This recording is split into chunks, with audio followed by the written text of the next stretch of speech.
Le journal de Télémiroir ce soir, c'est avec Pierre-Paul Castelli. Bonsoir Pierre-Paul. Bonsoir Christophe, bonsoir à tous. Avec au niveau des titres qui vous sont proposés dans l'actualité de ce mercredi 2 septembre, c'est bien évidemment la rentrée dans les lycées et les collèges français, plus précisément dans la région Languedoc-Roussillon. L'invité non désiré de cette rentrée, eh bien, il s'agit de la grippe A, vous avez certainement entendu parler. Le point avec le CHU de Carimo sur Nîmes. Et puis enfin, le marché des producteurs de pays à Générac, c'est l'un des tout derniers marchés de l'été. Toute l'actualité, c'est avec Pierre-Paul Castelli. Et la rentrée, c'est la grosse affaire de la journée, mais aussi de la semaine. Aujourd'hui et demain, ce sont les collégiens et les lycéens qui ont repris leur cartable et le chemin de leurs établissements scolaires. Ils sont 5,3 millions au niveau national. Dans le Gard, on compte, tenez-vous bien, 35 400 collégiens pour 26 046 lycéens, on est très précis dans l'éducation nationale. Le chiffre est stable pour les lycéens, en augmentation de 600 élèves pour les collégiens.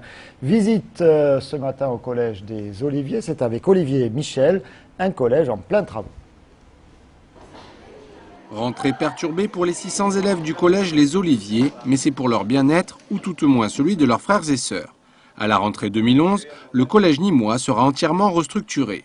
Au programme, réhabilitation des anciens bâtiments et création de nouveaux, avec salles de cours, ateliers SECPA, bâtiments administratifs, cuisine, CDI ou vestiaires. On avait des bâtiments qui étaient vieillissants et qui, bien qu'entretenus, avec du mobilier neuf, on a essayé quand même de vivre tout à fait normalement dans le collège.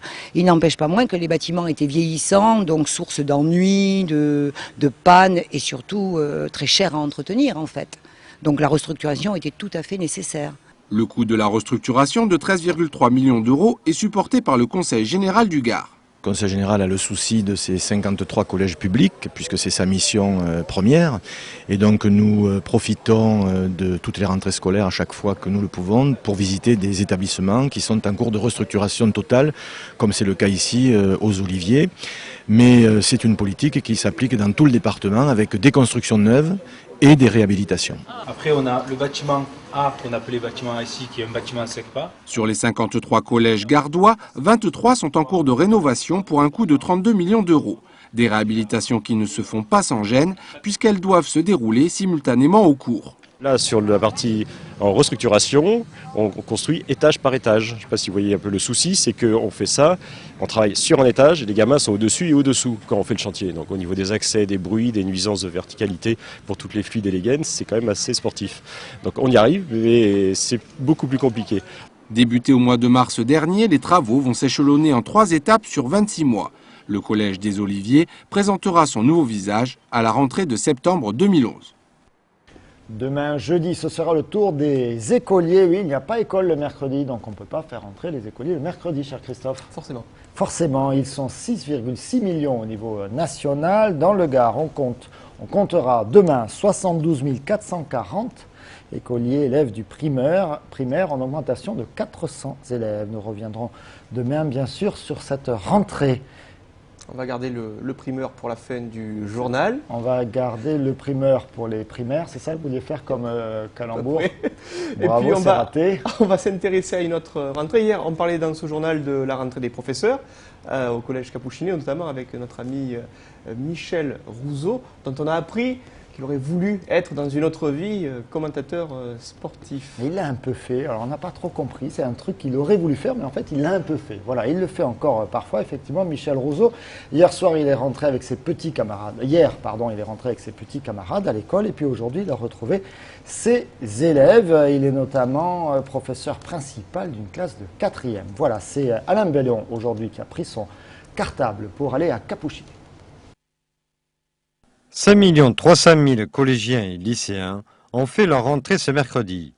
Le collège Capucines a choisi de faire une rentrée échelonnée de ses 530 élèves. Nous faisons une rentrée échelonnée parce que nous pensons que le brouhaha de la rentrée n'est pas très intéressant. Donc nous accueillons d'abord les 3e, puis les 4e et demain les 5e et les 6e, particulièrement l'après-midi, suivi d'une réunion parents-professeurs pour justement leur présenter un petit peu le travail dans le collège. Cette première journée est surtout administrative et premier contact entre professeurs et élèves. C'est vrai qu'il y a ce premier contact, mais c'est plutôt axé sur, je dirais, les imprimés qu'il faut remplir, etc. Donc c'est un peu long. On distribue également les manuels. Les élèves ont l'impression qu'on leur donne des tas de choses à faire. On leur communique également l'emploi du temps, que souvent ils trouvent un peu chargé, même si c'est un bon emploi du temps. C'est la règle du jeu. Bon, il y a quelques heures en fin de journée qu'ils aimeraient voir ailleurs, mais bon, c'est comme cela. Et puis c'est vrai que ça permet de prendre le pouls un peu également pour l'enseignant de la classe qu'il aura pendant toute l'année scolaire. Alors, est-ce que tout est prêt pour cette rentrée 2009-2010 ? Tout est quasiment prêt, puisque nous en parlons très largement le jour de la pré-rentrée avec les enseignants. Les emplois du temps sont provisoires pendant une quinzaine de jours, les emplois du temps définitifs d'ici mi-septembre à peu près, mais l'année est bien partie. Pour cette rentrée 2009-2010, la chaleur ne s'était pas invitée. C'est une rentrée qui effectivement démarre sans trop de chaleur, ce qui est très bénéfique, mais nous avions quelques élèves en short quand même ce matin, donc certainement qu'ils avaient chaud encore. Et ils pensaient à la plage.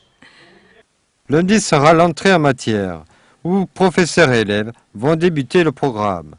Il se clôturera le vendredi 2 juillet 2010. Et puis vous avez certainement noté sur les écrans de Télémiroir depuis quelques jours maintenant les spots publicitaires du ministère de la Santé concernant les principes de précaution et d'hygiène concernant la grippe A, un sujet, Pierre-Paul, plus que jamais d'actualité. Pour l'Institut national de veille sanitaire, la circulation du virus H1N1 est avérée en France métropolitaine. C'est même le virus grippal majoritaire. On reste cependant en deçà du seuil épidémique. Les professionnels de la santé et de l'éducation nationale notamment, sont néanmoins largement mobilisés. C'est ce que nous explique dans ce reportage Alain Beaune. Pas de panique en ce qui concerne la grippe A H1N1. Dans le milieu médical, on est prêt à faire face, comme nous l'explique le docteur Olivier Onde, urgentiste. Effectivement, la grippe A est là et bien là, donc il ne faut évidemment pas dramatiser. On a un nombre de cas qui augmente tranquillement mais sûrement. Actuellement, on a une activité qui devient de plus en plus importante, mais aucune forme grave, en tout cas dans notre département. Pour lutter contre la grippe, il est important de mettre en place ce qu'on appelle des mesures barrières pour éviter la contamination et la contagion par ce virus. Ça repose sur des mesures d'hygiène simples, notamment sur le lavage des mains, sur le port de masque chirurgical pour les patients et le port de masques d'IFFP2, qui sont des masques filtrants, pour le personnel soignant qui sera au contact de patients grippés. Mais au fait, quelle est la différence entre les grippes saisonnières et pandémiques, comme la grippe A ? La majorité des grippes, qu'elles soient saisonnières ou qu'elles soient pandémiques, reste une maladie bénigne qui va durer 5 à 7 jours avec une fatigue importante mais pas plus. Cependant, effectivement, il y a les personnes qui sont fragilisées parce qu'elles ont des problèmes cardiaques, parce qu'elles ont des problèmes respiratoires, parce qu'elles ont des problèmes d'immunité, risquent de faire des formes plus compliquées. Ça représente peu de patients, mais ces patients, il va falloir quand même pouvoir les prendre en charge, notamment dans les services de réanimation et d'hospitalisation. Et c'est toute l'organisation qui actuellement de se mettre en place, à Nîmes comme ailleurs. Attention, pas question d'engorger les urgences dès les premiers symptômes. C'est un message qu'il faut répéter, c'est vrai pour la grippe, mais c'est vrai aussi pour toutes les pathologies. Il ne faut pas venir aux urgences. Il faut absolument qu'il y ait un comportement citoyen pour faire en sorte que les urgences soient réservées uniquement aux cas graves, pour éviter donc d'embouteiller les services d'urgence. Cependant, dans notre région, le nombre de malades atteints par la maladie et le virus reste dérisoire. On n'a aucun cas grave qui a été hospitalisé sur notre département et il y a un certain nombre d'activités des médecins généralistes orientées vers cette pathologie avec en gros 1 ou 2 patients par jour et par cabinet. Ça doit être à peu près dans ces proportions-là. Après le milieu hospitalier, nous avons voulu savoir quelles sont les directives ministérielles au sein des écoles, collèges ou lycées face à la pandémie. Si nous avons un élève qui a la grippe A, nous devons bien sûr isoler l'élève, lui faire porter un masque, prévenir les parents, prévenir l'inspection académique et prévenir le conseil général, veiller à ce que les élèves se lavent bien les mains et puis être un petit peu vigilant vis-à-vis des élèves qui auraient quelques symptômes qui correspondent. Nous avons eu une information hier, donc nous disant que si nous avions un cas de grippe A, enfin en tout cas de suspicion de grippe A, il fallait en faire le signalement à l'inspection académique et à notre autorité territoriale, donc soit conseil général, soit région. De toute façon, s'il y avait décision de fermeture de l'établissement, il n'y a que le préfet qui peut prendre cette décision. Alors, c'est un autre dossier de santé publique, largement dépassé médiatiquement par la grippe A, mais il reste une préoccupation pour beaucoup, notamment pour l'association Robin des Bois, relayée localement par l'Union des comités de quartier de Nîmes, qui vient d'adresser une lettre ouverte au sénateur-maire Jean-Paul Fournier. De quoi je parle? Je parle des antennes téléphoniques et de celles en cours d'installation sur le mont Duplan. Les associations qui luttent contre ces antennes appellent d'ailleurs à un rassemblement demain jeudi à 10 h devant le collège du mont Duplan. Voilà, un dernier sujet pour finir de vous ouvrir l'appétit. Christophe, je vous sens un petit peu fébrile là. Oui. Après cette heure de thème au sud, là, voilà, il a un petit besoin d'énergie. Allez, avec le marché des producteurs de pays, c'est le dernier de Générac qui s'est tenu hier soir. C'était un peu tout l'été, soit le mardi, soit le mercredi. Vous l'avez raté, vous, mais Alain Bonnet, lui, ne l'a pas raté. Ce mardi 1er septembre se tenait à Générac le dernier marché nocturne de la saison. Je crois que l'année dernière, on a innové à Générac, à l'installé les marchés nocturnes. Et puis je pense que beaucoup de communes de l'agglo ont repris de la démarche. Il faut savoir que ces marchés nocturnes sont un partenariat entre les communes et la Chambre d'agriculture. C'est quelque chose qui met en avant aussi les produits du terroir, les produits locaux. Et puis ça nous permet aussi, parce que l'objectif premier, c'est de faire sortir nos administrés un jour de semaine pour qu'ils retrouvent un brin de convivialité et d'accueil dans le cadre du centre de vie qui est le village de Générac. Comme nous disait Monsieur le maire, beaucoup de produits du terroir et aussi des spécialités sur ce marché bon enfant qui attire beaucoup de monde, surtout lorsque la nuit tombe. C'est une réussite, chaque fois la place est pleine, voilà, tout simplement. Des tables sont mises à disposition par la mairie et ensuite les gens profitent d'un spectacle ou d'une animation musicale au cours de la soirée et mangent sur place. Nous faisons découvrir en fait la farine de châtaigne parce que nous sommes producteurs de châtaigne et donc nous faisons de la confiture de châtaigne bien sûr. Et avec la châtaigne, on fait de la farine et pour faire découvrir la farine de châtaigne, on fait des crêpes. Je propose des brochettes d'escargots. Ce sont des brochettes avec des petits escargots, des lardons, trempés dans un beurre avec ail et persil. Et ensuite dans la chapelure. C'est le premier marché que je fais sur Générac. J'ai pas pu faire les précédents, mais on m'a dit que ça avait très bien marché, donc j'espère que ça va être pareil ce soir. Les marchands sont ravis et les clients aussi. Quoi demander de plus? Qu'est-ce que vous pensez de ce marché nocturne?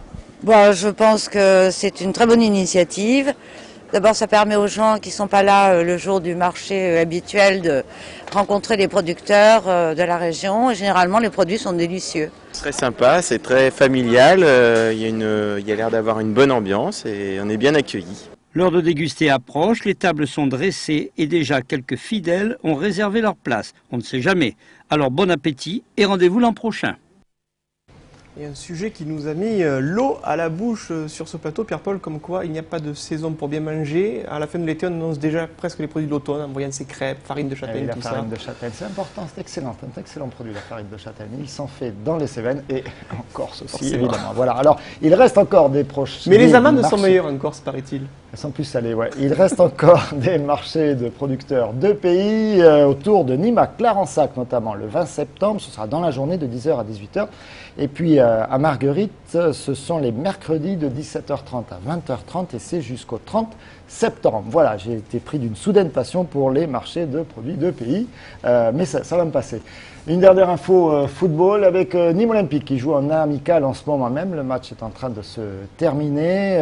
Nîmes Olympique rencontre la sélection nationale de Zambie qui prépare ses matchs internationaux avec la qualification pour la Coupe d'Afrique des Nations. Donc c'est une grosse équipe, notamment co-entraînée par Patrice Baumel, ancien adjoint ici notamment de Régis Brouard au Nîmes Olympique. Le match se déroule à Vendargue. Il y avait 0-0 à la mi-temps. Pour l'instant, apparemment, il y a encore 0-0. On approche de la fin du match, cher Christophe. Voilà pour les informations ce soir.